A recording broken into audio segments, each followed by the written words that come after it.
జిల్లా పరిగిలో ఫినాయిల్తో కడిగిన చికెన్ను స్నేహ groups chicken దుకాణదారుడు అమ్మారంటూ బాధితుడు ఆరోపించాడు. చికెన్ తిన్న తరువాత తన బాబు వాంతులు చేసుకున్నాడు. వాంతులు ఎందుకు అయ్యాయి అని చూస్తే చికెన్లో ఫినాయిల్ వాసన వస్తుంది అని బాధితుడు ఆరోపిస్తూ మీడియాకు తెలిపాడు. కొల్లిపోయిన చికెన్ ఇచ్చారంటూ షాప్ యజమానిని అడగగా ఎలాంటి సమాధానం రాకపోవడంతో పరిగి పోలీస్ స్టేషన్లో స్నేహ చికెన్ సెంటర్పై బాధితుడు వినయ్ రెడ్డి ఫిర్యాదు చేశారు. పేపర్ రేటు కంటే 20 రూపాయలు తగ్గించి జనాలను ఆకర్షించి కొల్లిపోయిన చికెన్ అమ్ముతున్నారంటూ వాపోయాడు బాధితుడు.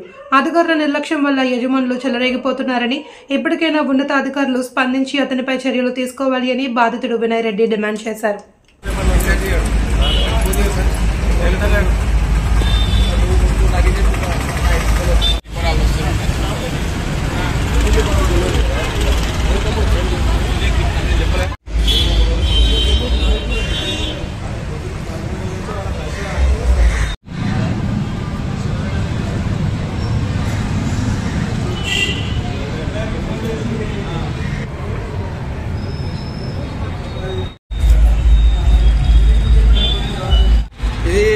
చార్మినార్ అంటారు తెలుసా?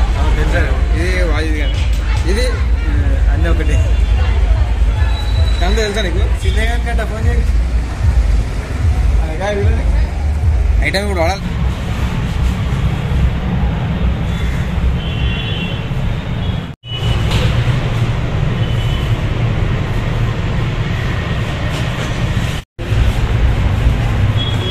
हो गया ना।